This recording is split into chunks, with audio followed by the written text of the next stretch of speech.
ライバルであるジェンティルドンナを下し念願の G1 勝利を手に入れたものの自分を勝利に導いたことでトレーナーがやたらとも手始め誰かに奪われてしまうのではないかと不安になるビルシーナ。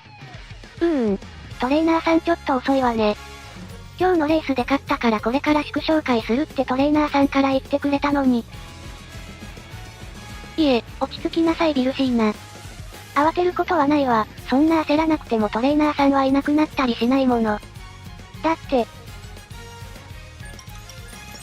トレーナーさんから見て今日のビルシーナさんのレースはいかがでしたか？いつも通りに走ってくれれば絶対に勝てると信じていました。ビルシーナは女王の器であると信じてこれまでその手を引いてきましたがようやくあるべき場所に彼女を導けたとほっとしています。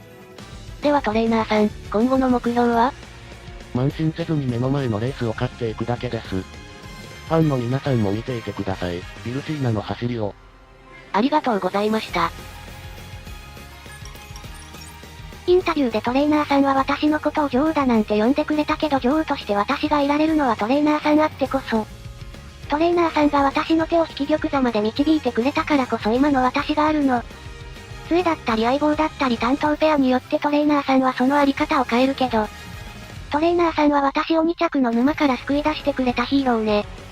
そしてヒーローは遅れて現れるのが世の常。そうよ、私は女王なんだからどっしり構えていればいいのよ。ビルシーナ。トレーナーさん。ごめんよ、待たせちゃったね。いえ、気にしないでください。好きな人を待つ時間は嫌いじゃないので。ごめん、よく聞こえなかったな。やっぱりなんでもないです。そう？それよりもトレーナーさんは何かあったんですか？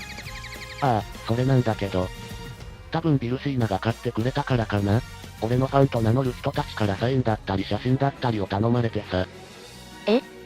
変に断ったりしてビルシーナに悪評が立っても困ると思って受けてたら時間かかっちゃって。ファン？うん。でもちゃんと言っておいたぞ。ビルシーナの応援をよろしくってね。そうですか。そのファンっていうのは女性？ビルシーナさん。レース見てました。おめでとうございます。ありがとうございます。前評判はジェンティルドンナさん一色でしたけど私は絶対にビルシーナさんが勝つって信じてました。あの豪気なる貴婦人を破るなんてきっと大変なトレーニングを積んできたんだと思いますけど。私の最推し馬娘であるビルシーナさんの勝利、本当に嬉しいです。ビルシーナ、ここまで熱心なファンがつくなんてありがたいことじゃないか。ええ、そうですね。これからも応援してます。頑張ってください。はい、応援に応えられるように頑張ります。トレーナーさんも。はい。私トレーナーさんの大ファンなんです。え？ビルシーナではなく私ですか？もちろんビルシーナさんのファンですけどビルシーナさんを女王へと導いたトレーナーさんのファンでもあります。いやー、結局レースで頑張ったのはビルシーナですから。そうやって謙遜しちゃうところもかっこいいです。ますますファンになっちゃいました。ははは、参ったな。そんな具合でトレーナーさんったらモテモテなのよ。まあ当然といえば当然じゃないかな。ただでさえ難関を突破して中央のトレーナーというとんでもない肩書きを持ってるのに加えて G1 馬娘を育て上げた実績までついたんだし。それでいて甘いマスクなんだから馬娘レースの女性ファンはほっとかないよね。私のトレーナーさんなのに。もしかしてお姉ちゃん、トレーナーさんが取られるとかそんな心配したりしてるの？だって、大丈夫だよお姉ちゃん、そんなに心配しないで。こう言っちゃなんだけどお姉ちゃんと一般の女性ファンじゃトレーナーさんとの距離感が全然違うでしょ？一般の女性ファンならまだいいわよ。どういうこと？マスコミよ。ああ、おとなしさんとか？そう。今日のインタビューでも必要以上にトレーナーさんに近づいてたし。そうだったっけ？そうよ。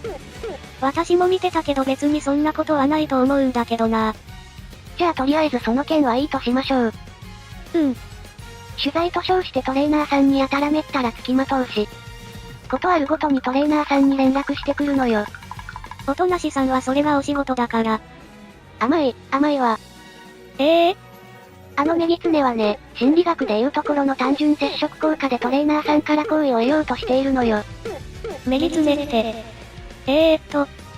確か単純接触効果って特定の人や物への接触回数や頻度が増えるほど親近感や好意を抱きやすくなる心理現象だよね。そうよ、ビブロスは賢いわね。それってビジネスにも有効だよね、お姉ちゃん。仲良くなることで他の記者さんが引き出せない貴重な情報をすっぱ抜くこともできるでしょ？狙うにしてもそっちじゃないかな。いいえ、あの人がすっぱ抜こうとしてるのはトレーナーさんの心よ。考えすぎだよ。ビブロスはまだ子供だからわからないのよ、このレベルの話がね。じゃあビブロス、一般論というか現実の話をしましょう。そうね。野球選手の結婚相手と言ったら？そうだな。ママは重症未勝利馬娘だけどアイドル的な人気があったんだよね。だからやっぱりアイドルとか歌手とか。あとは女優さんとか？そうね、よくニュースになるわよね。おい待て、現実の方のパパの話を持ち出すんじゃねえ。佐々木和弘の配偶者、清水香織、歌手、1991年から2005年、榎本かな子、女優、2005年から。大魔神って離婚した同年に榎本かな子と結婚してたのか。けど野球選手の結婚相手としてまず候補に上がるのは女子アナよ。ああ、確かにそうかも。取材とかもあるだろうし芸能人より身近かもね。つまりおとなしさんはトレーナーさんを狙ってる。QED、証明完了よ。それはさすがにどうかなって。QED、証明完了よ。どうしよう、お姉ちゃんがポンコツだ。こんな時にシュバチがいてくれたら全部任せちゃうのに。まずトレーナーさんはトレーナーさんであってスポーツ選手じゃないよね。それこそビブロスが言ったようにハイスペパーフェクト超人なんだからそんなのは些細な問題よ。おとなしさんは女子アナじゃなくて雑誌の記者さんだよ。マスコミというくくりでは一緒なのよ。それに、おとなしさんってそんじょそこらの女子アナなんか目じゃないくらいの美人さんだし。それは言えてるね。でもさあお姉ちゃん。お姉ちゃんも自分が絶世の美少女だって自覚してないの？私が絶世の美少女ですって？そうだよ。変なことを言わないでビブロス、私が絶世の美少女だなんて。多分お姉ちゃんは感覚が麻痺してるんだよ。ほら、私たちが通ってるトレセン学園は美少女がたくさんいるから。やっぱりビブロスはまだまだお子様ね。ビブロス、よく聞きなさい。そもそも絶世という言葉は世にまたとないほど優れていること、比較するもののないことという意味なのよ。もちろんビブロスが私のことをそう思ってくれるのはとっても嬉しいわ。けどビブロスとシュバルが世界で一二を争う美少女なんだから私がどれほど優れていても絶世の美少女ということはないわね。お姉ちゃん。このシスコン。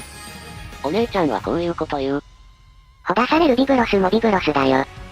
確かに私の妹たち世界で一番可愛いと素で思ってるであろう姉さんが絶世の美少女を自認するわけがなかった。さすが至高の姉選手権優勝者の姉力だぜ。至高の姉選手権ってなんだよ。でも妹たちから3人で同率1位って言われたら喜ぶんでしょ。世にまたとないほどの美少女3姉妹ってことだな。この後ビルトレから君の美しさは妹さんたちに負けずとも劣らないと力説されて顔を真っ赤にするお姉ちゃんが見られるまでがセット。またクソボケがお姉ちゃんを口説いているぞ。馬娘ちゃんを愛する同志諸君、チャンネル登録と高評価、ぜひよろしくお願いします。